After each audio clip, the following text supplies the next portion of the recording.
about 70% of Nigeria working population are in the informal space, and having run this scheme for 12, 13 years now, all we've brought under management are just about 8 million Nigerians, which really comes down to about 7% coverage.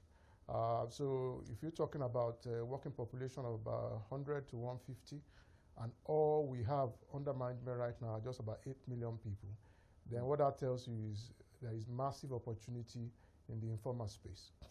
Well, many will make that argument about the population size, but on the flip side, many are also suggesting that that informal market is really made up of people who are really struggling to make ends meet. So will they be aggressive about putting money aside for retirement? I guess that is what we'll find out soon. Obviously, and again, the way the micro pension scheme has been designed has also recognized that fact. The existing contributory pension scheme is motivated and driven largely by regulation. But the micro pension scheme is going to be driven largely by incentives. So you find various products appealing to different categories of people. And so I think that is what will really drive the savings culture expected in the micro pension scheme.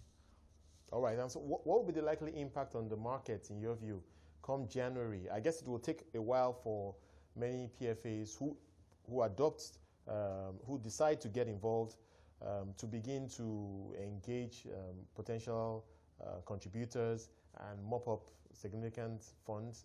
Those funds eventually will go into the financial markets. And I want to get your thoughts on whether or not this is a significant event that could impact liquidity in the financial markets.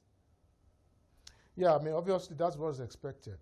But I don't think the houses, the PFA houses, will wait until January to get involved. I would say that sensitization actually commenced about a year or two ago.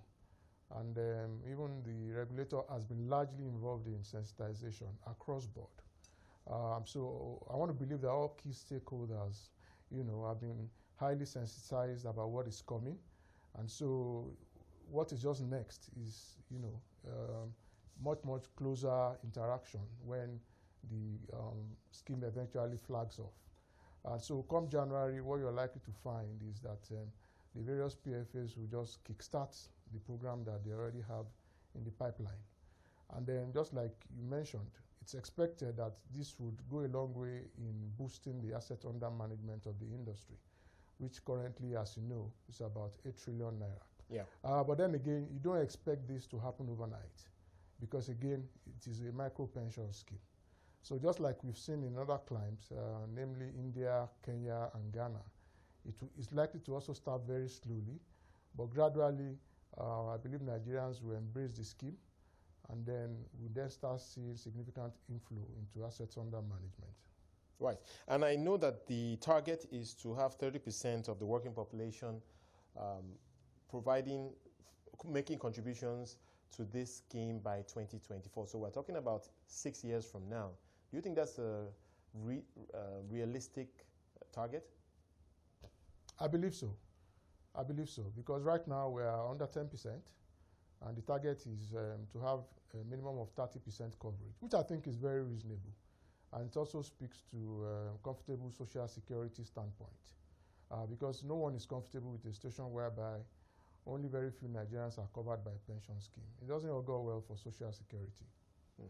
All right, and so let's take this to potential viewers here. So those who are not in the formal market, perhaps somebody who is running his own business, when this scheme does take off, what steps should we expect that person to make to get involved in this scheme?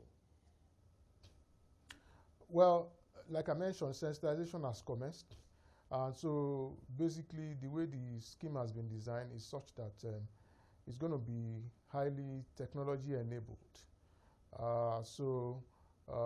In terms of registration, in terms of contributions, in terms of withdrawal, everything is going to be driven by technology. So it's not going to be like the current scheme where remittances are done from banks and so on and so forth.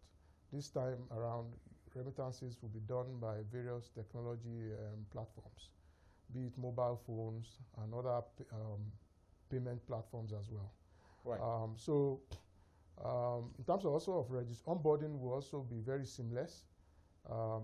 What the industry is currently working on is some shared service arrangement, whereby Nigerians could onboard from a central point.